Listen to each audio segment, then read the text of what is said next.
Environ 4 mois après la naissance de ma fille, je découvre qu'il y a des petites plaques qui se forment sur sa peau, sur tout le corps, sur le visage, en fait sur tout le corps.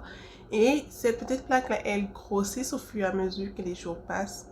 Donc du coup, je ne sais pas ce que c'est, je vais chez le médecin et là, le diagnostic tombe, elle fait de l'eczéma.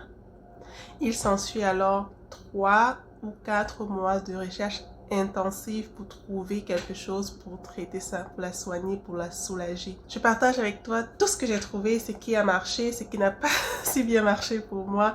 J'espère que ça va t'aider. On y va.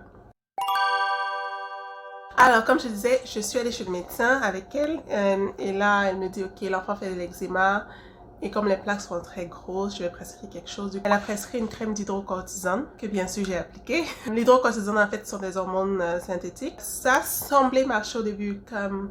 La première semaine, les plaques semblaient disparaître, mais après, j'ai remarqué que ça revenait et empire. Donc, à l'endroit où j'appliquais la crème d'hydrocortisone, la peau séchait encore plus.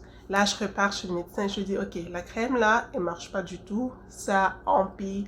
Elle me dit non, ça prend du temps pour agir, il faudrait continuer. Mais mon instinct de parent me dit, ouais, il faudrait peut-être chercher autre chose. En même temps, au deuxième rendez-vous aussi, elle me prescrit du moins me conseille et prescrit de chercher une huile qui traite l'eczéma comme une crème pour le corps. Je crois que j'ai tout essayé.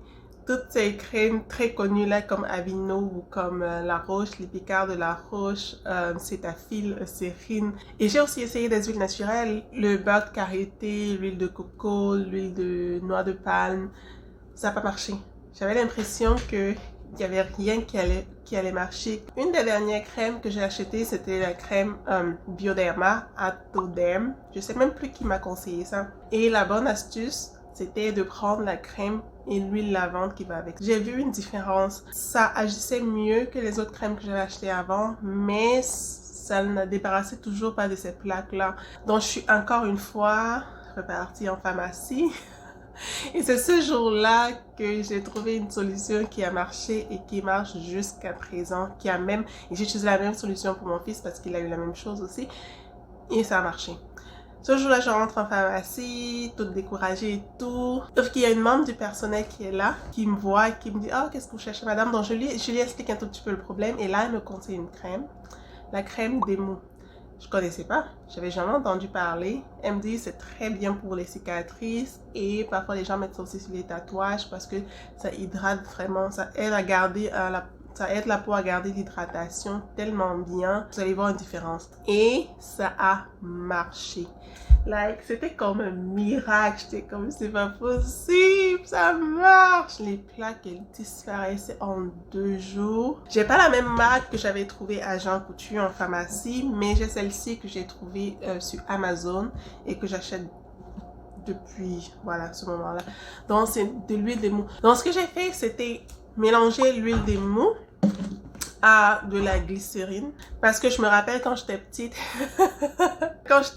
ma mère nous mettait de la glycérine sur le corps, elle mélangeait ça à nos huiles, elle disait que ça hydrate, donc voilà. Donc je me suis dit que j'allais faire la même chose et ça a marché même encore. La combinaison glycérine et huile, ça marchait encore mieux que juste l'huile. Par contre, il faut faire attention à ne pas mettre le mélange huile-glycérine au niveau du visage parce que la glycérine, c'est très chaud. Donc au niveau de la couche et du visage, je mettais juste l'huile d'émou et puis sur le reste du corps, le mélange émou et glycérine. Et ça a vraiment très bien marché. Une autre chose qu'on a utilisé, c'est l'humidificateur.